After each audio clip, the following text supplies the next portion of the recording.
In Venezuela, the global forum of the relevance of the Bolivarian ideas of Commander Hugo Chávez continues on its second day, commemorating the 10 years since the commander's physical departure. 6 European countries call on the Israeli regime to halt the expansion of its settlements in the Palestinian territories. And in Tunisia, trade unions take to the streets of the capital in rejection of President Kais Saied's administration.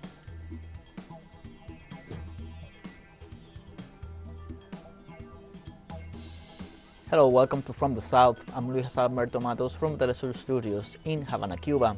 We begin with the news. In Ecuador, a parliamentary debate that could lead to the impeachment of President Guillermo Lasso for alleged corruption charges is underway.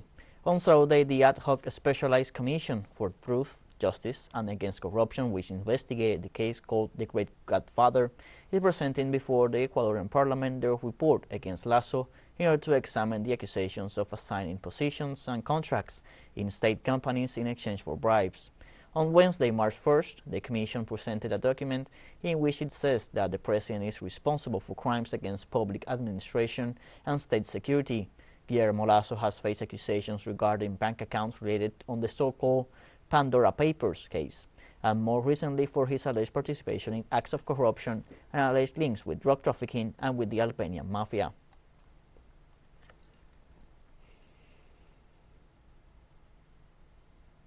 Also in Ecuador, President Guillermo Lasso decreed a state of exception in the province of Esmeraldas for the third time this year due to a rampant crime rate. The decree substantiates the decision by alleging to a serious internal commotion.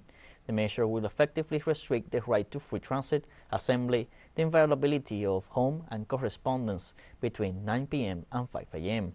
for 60 days. Previously, the government had already implemented similar measures on 2 occasions. Even so, in the first 8 weeks of 2023, there have been 70 reported homicides in the province of Esmeraldas, besides several attacks to police stations. The president's critics say that these figures are proof of the ineffectiveness of such a measure.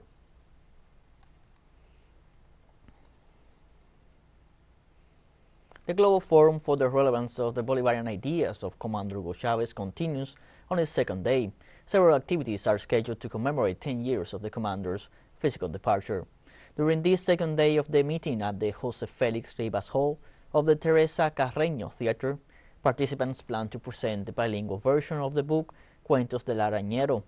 Those attending the event will also address decolonization and socialism of the 21st century. Furthermore, there will be a concert of singer-songwriters in the Rios Reina Hall, and the day will end with a vigil in the 4F Square and the Mountain Barracks in honor of the 10 years of Chavez's physical departure. These activities gather different personalities, intellectuals, social movement activists, and politicians that have accompanied the Bolivarian revolution led by Chavez's strategic thinking.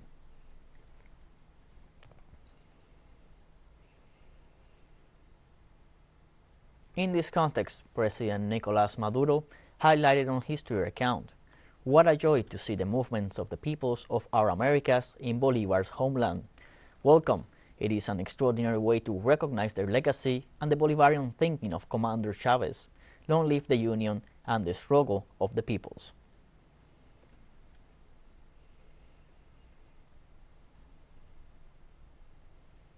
More than 260 trucks stranded in Peru for over 50 days have returned to Bolivia thanks to an arrangement made by the government with the authorities of the neighboring country. According to information from the Bolivian Ministry of Foreign Affairs, thanks to the government's efforts, trucks that had been stranded in Peruvian highways due to road blockades brought on by social unrest in southern Peru have returned to the country. This was possible thanks to a truce between protesters and the Bolivian government. Since social unrest began in Peru, the government of Bolivia has had to intervene to safeguard the rerun of over 1,000 trucks. Bolivia makes use of Peruvian and Chilean ports to export and import products because it does not have a sovereign access to the Pacific Ocean.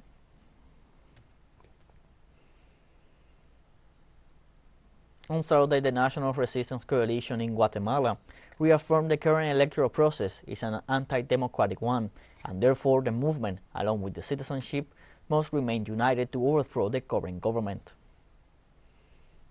National Resistance Coalition, given the current crisis in the country in all aspects, reiterates that we are in a dictatorship and also that the current electoral process ahead of the general elections next June is one more step towards the implementation of an anti-democratic and tyrannical regime that requires our active resistance and that of all citizens to overthrow it. In Uruguay, the Ministry of Livestock, Agriculture and Fisheries confirmed a second outbreak of avian influenza, this time in a family establishment in the city of Tacuarembó. The ministry's livestock directorate reported the death of some 70 hens and 3 backyard birds on a farm in the town of San Gregorio de Polanco, located in the center-north of the country, and reported the presence of avian influenza H5 as the cause of death. Given the situation, the ministry applied the protocols corresponding to the case, including the isolation of the area and surveillance within an area of 5 kilometers.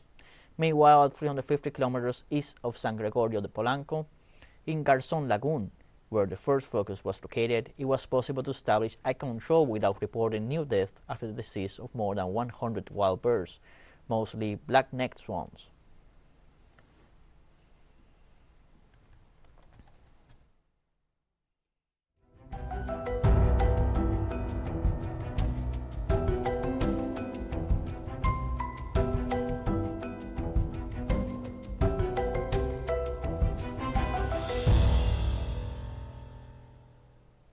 The Chilean government has issued a 30-day extension to the state of catastrophe declared for the central southern regions affected by wildfires, which have killed 26 people so far. The measure affects the provinces of Ñuble, Biobío, and La Araucanía, which are the most devastated by the flames that started a month ago and have destroyed more than 2,420 houses and almost 441,000 hectares of forest. Some 800 international rescue workers from Mexico, Spain, Venezuela, among other countries, have arrived in Chile to support mitigating efforts. According to the National Disaster Prevention and Response Service, there are still 21 active fires, while 37 have already been extinguished. In Malaysia, officials said Saturday that at least 4 people died and nearly 41,000 were evacuated following floodwaters caused by unusual torrential rains lasting days swept through several states. The rains have continued unabated, hampering relief efforts. Malaysian National Society President Vincent Chow stated that these were the worst floods to hit Johor since 1969. Malaysia is facing unprecedented continuous torrential rain from the annual monsoon season that began in November. The Southeast Asian nation often experiences stormy weather around the year's end, with seasonal flooding regularly causing mass evacuations and deaths.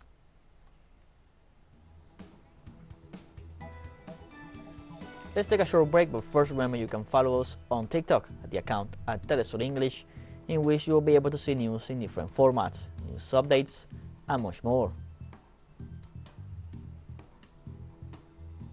All the stories coming up. Stay with us.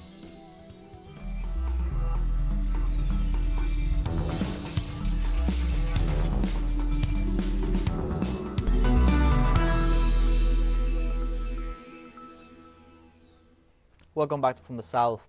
6 European countries asked the Israeli regime to halt the expansion of its settlements in Palestinian territories.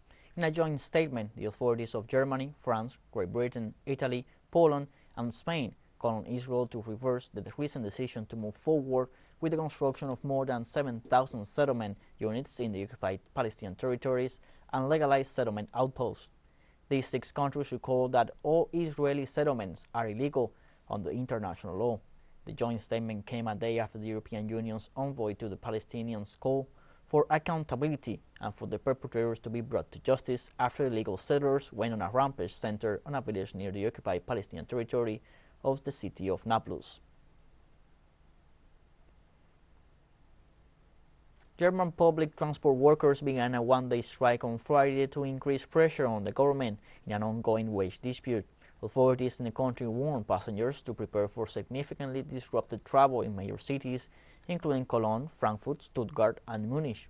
According to protest organizers, bus, streetcar, and subway drivers in 6 federal states joined the strike, which also aims to draw attention to climate change and the need to strengthen public transportation.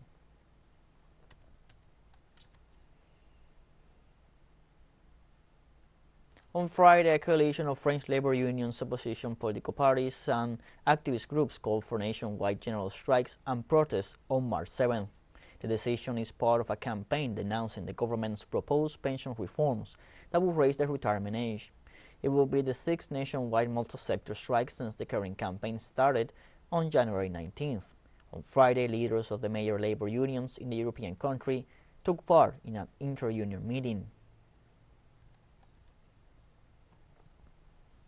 We want the generalization of strikes, not the general strike, because the generalization of strikes, it seems quite clear to me, is that everyone should act everywhere.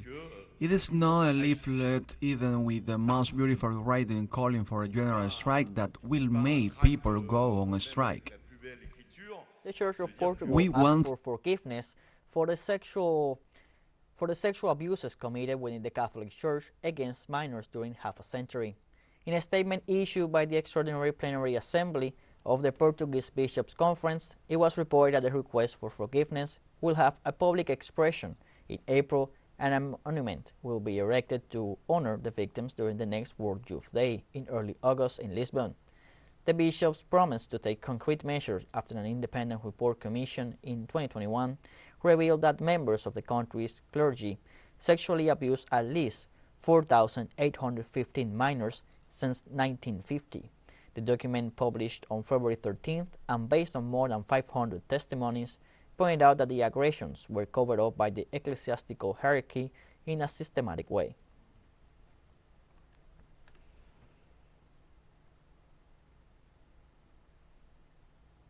Russian Foreign Minister Sergei Lavrov participated on Friday in High-Zina Dialogue 2023, a multilateral conference on geopolitics and geoeconomics held annually in New Delhi, India, and hosted by the independent think tank, the Observer Research Foundation, in collaboration with the Ministry of External Affairs of India. Participated yesterday in the G20 ministerial, and our Western friends were shouting in the microphones, Russia must, Russia must, Russia must, and all the developing delegates, they were also saying, you know, we want to stop the war when Russia is ready to negotiate. If you are really interested in politics and in the root causes of this particular situation, then you would know that Biden, Blinken, Stoltenberg, Borrell, repeatedly stated that Russia must be defeated on the battlefield. On Friday, a large fire broke out at a fuel storage depot in Indonesia's capital, killing at least 16 people, injuring dozens, and forcing the evacuation of thousands of nearby residents as the flames spread to their neighborhood. According to fire officials, at least 260 firefighters and 52 fire engines struggled to contain the blaze in the nearby neighborhood until it was finally put out several hours after it had started. The fuel storage station, operated by state-run oil and gas company Pertamina, is near a densely populated area in North Jakarta and supplies 25% of Indonesia's fuel needs. It started with a very strong smell. It was so strong that we could hardly breathe. Then we were leaving this area when we suddenly heard a very loud explosion. We have asked the people who reside around the burning site to help clear the area, to give clearer access to fire trucks and ambulances because the roads are small. TeleSUR English continues to grow. You can now tune in from 33 different African countries through StarSat, dial 461, and enjoy our Latin American alternative broadcast. One final short break, and we'll be right back.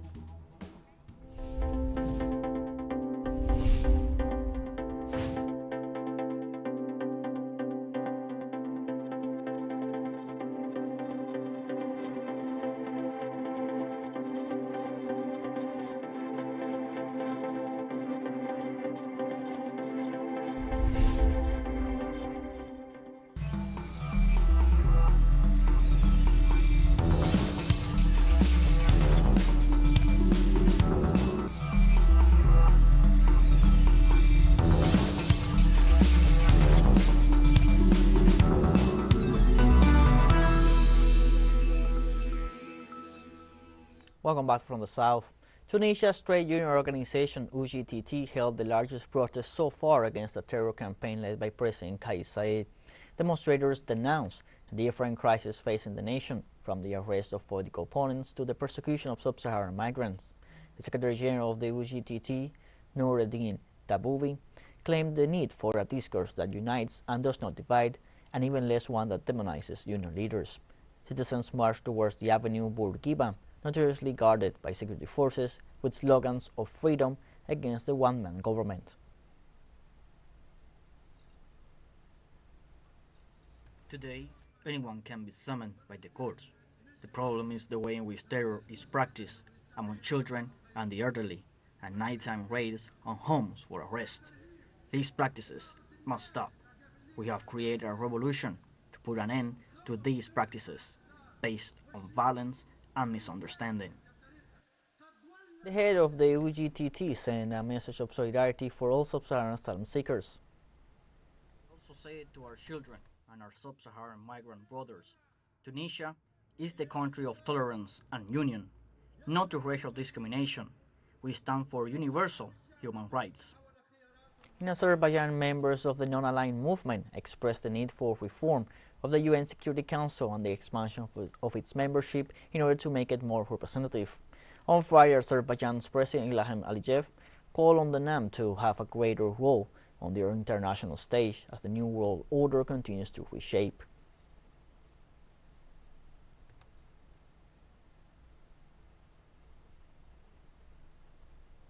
Vietnam's National Assembly confirmed Vo Van Thuong as the country's new president in a reshuffle of the country's top leadership amid a sweeping anti-corruption campaign. In an extraordinary session on Thursday, legislators confirmed Thuong, 52 years old, as president after the ruling Communist Party nominated him on Wednesday as the sole candidate.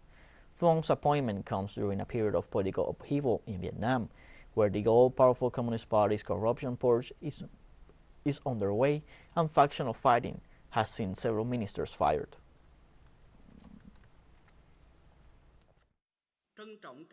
I would like to thank the Central Committee of Vietnam's Communist Party, General Secretary Nguyen Phu Trong, and leaders of the party and the state for trusting and recommending me for this position. This is a great honor and a very heavy task for me. I will do anything that is of benefit to the people and avoid anything that is harmful to the people. I will be determined in the fight against corruption and negative phenomena. We have come to the end of this news program. You can find these and many other stories on our website at telesurenglish.net. You can also join us on social media, Facebook, Twitter, Instagram, Telegram, and TikTok. For TeleSUR English, I'm Luis Alberto Matos. Thank you for watching.